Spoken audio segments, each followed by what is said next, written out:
Ma vocation, au fond, ce que je considère comme le plus curieux, c'est que j'ai commencé à écrire de la musique presque avant d'en avoir jamais entendu.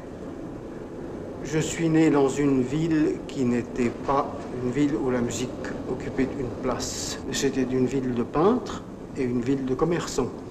Dans ma famille, on cultivait la musique parce que ma mère était bonne musicienne. Et elle me poussait à chanter. Quand j'étais tout gosse, j'avais une assez jolie voix.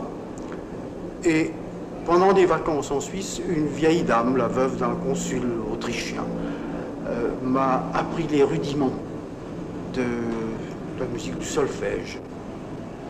Et j'ai compris ça assez rapidement. Et puis, ça en est resté là. Ma mère me jouait des morceaux de piano.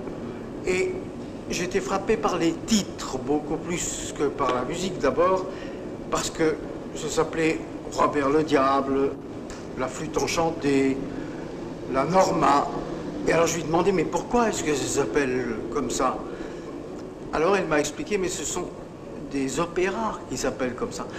Et elle m'a expliqué alors que les opéras étaient des pièces de théâtre entièrement mises en musique et qui étaient chantées au lieu d'être parlées. Alors là-dessus, j'ai compris. J'avais aussi fait simplement des petits morceaux que je forçais ma mère à jouer, et ce qui lui donnait beaucoup de mal parce que comme je ne savais exactement rien, c'était très mal noté et que ça ne correspondait pas dans mon idée à ce que j'avais entendu. Et alors je lui disais, mais non, c'est pas ça. Alors il me dit, mais je t'assure, je joue ce qu'il y a d'écrit. Enfin, nous avions des discussions. Et à côté de ça, j'avais découvert un gros cahier. Ce gros cahier contenait les 32 sonates de piano de Beethoven.